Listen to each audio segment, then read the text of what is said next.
Olá e sejam muito bem-vindos. Hoje vamos mergulhar num conceito que, sem darmos por isso, organiza grande parte do nosso mundo digital. Falo dos grafos. Pode soar um bocado técnico, mas acreditem, das redes sociais que usamos ao GPS que nos guia, eles são a estrutura, o esqueleto invisível que conecta tudo. Já se perguntaram sobre isto? Como é que uma aplicação no nosso telemóvel consegue, em questão de segundos, olhar para um mapa com milhares de ruas e dizer: olha, o caminho mais rápido é este? E ainda por cima desvia-se do trânsito. É impressionante. Pois bem, a magia por trás disto tudo tem um nome. E é uma ideia super elegante: os grafos. Então, para percebermos isto a fundo, temos aqui um pequeno roteiro. Primeiro, vamos perceber o que são os grafos, a sua linguagem base. Depois, vemos que há vários tipos de grafos. A seguir, vamos aprender a viajar dentro deles e como isso nos ajuda a resolver problemas do dia a dia. E, por fim, uma espreitadela a como é que isto tudo é guardado num computador. Vamos a isso? Muito bem. Vamos começar pelo princípio.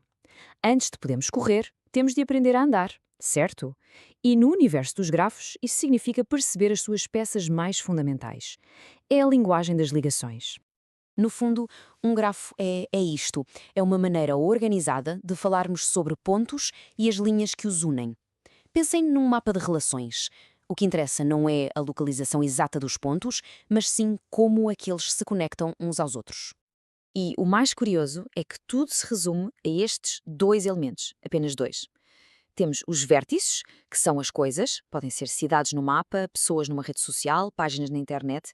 E depois temos as arestas, que são as ligações entre essas coisas. As estradas, as amizades, os links. Com estas duas peças tão simples, conseguimos desenhar sistemas incrivelmente complexos. Ok, já temos os blocos de construção. Agora, vamos descobrir que os grafos não são todos iguais. Consoante as regras que definem as suas ligações, eles podem comportar-se de maneiras muito diferentes. É como se tivessem personalidades distintas. Vamos conhecer esta família. E aqui está uma das primeiras grandes diferenças. Pensemos numa amizade no Facebook. Se somos amigos, a ligação é mútua. Funciona nos dois sentidos. É como uma rua de dois sentidos. A isto chamamos um grafo não direcionado. Agora pensem no Instagram ou no Twitter. O facto de seguirmos alguém não significa que essa pessoa nos siga de volta, pois não. A ligação tem um sentido único. Isto é um grafo direcionado. A direção importa, e muito. Agora, podemos adicionar mais uma camada de informação: o peso, ou, se quisermos, o custo. Num grafo não ponderado, interessa-nos apenas saber se a ligação existe, sim ou não. Mas num grafo ponderado, cada ligação tem um valor associado. Voltando ao nosso GPS, este valor pode ser a distância, os quilómetros ou o tempo que se demora a percorrer aquela estrada. É esta pequena adição que nos permite encontrar não apenas um caminho, mas sim o melhor caminho. Muito bem, já temos os nossos mapas desenhados, com ruas de sentido único, de dois sentidos, com custos. Mas agora, como é que nos movemos neles? Como é que um algoritmo viaja por esta teia de pontos e linhas para encontrar o que procura? Bem, há duas estratégias principais. A primeira, a pesquisa em largura, ou BFS, é muito metódica. Imaginem atirar uma pedra a um lago. Ela explora em ondas, primeiro os vizinhos mais próximos, depois os vizinhos desses vizinhos e por aí fora. Outra estratégia, a pesquisa em profundidade, ou DFS, é mais aventureira. É como entrar num labirinto. Escolhe um caminho e segue-o até ao fim. Só quando bate numa parede é que volta atrás para tentar outro. Vamos ver o BFS com mais detalhe. É como um inspetor muito cuidadoso. Começa num ponto e, metodicamente, verifica todas as portas à sua volta. Só depois de verificar todas as portas do primeiro nível é que passa para o nível seguinte. É um processo muito organizado, camada a camada. E tem uma grande vantagem: garante que encontramos o caminho com o menor número de passos possível. O DFS, por outro lado, é completamente diferente. É pura exploração. É como seguir uma pista até não dar mais. Começa-se num ponto, escolhe-se um vizinho qualquer e avança-se. Desse, escolhe-se outro e avança-se mais. Vai-se o mais fundo possível. Só quando se chega a um beco sem saída é que se volta atrás até o último sítio onde havia uma escolha e tenta-se outro caminho. É ótimo para coisas como verificar se dois pontos estão ligados, por exemplo. E agora, vamos juntar tudo. Já sabemos o que são grafos ponderados, aqueles com custos nas ligações, e já vimos como os podemos percorrer. O que acontece quando combinamos estas duas ideias? Bem, aí é que a magia acontece. Conseguimos resolver um dos problemas mais clássicos e úteis de sempre: encontrar o melhor caminho. Uma coisa importante: quando dizemos caminho mais curto, o que é que isso quer dizer exatamente? Significa o caminho com menos paragens pelo meio ou o caminho que, no total, é mais rápido ou mais barato?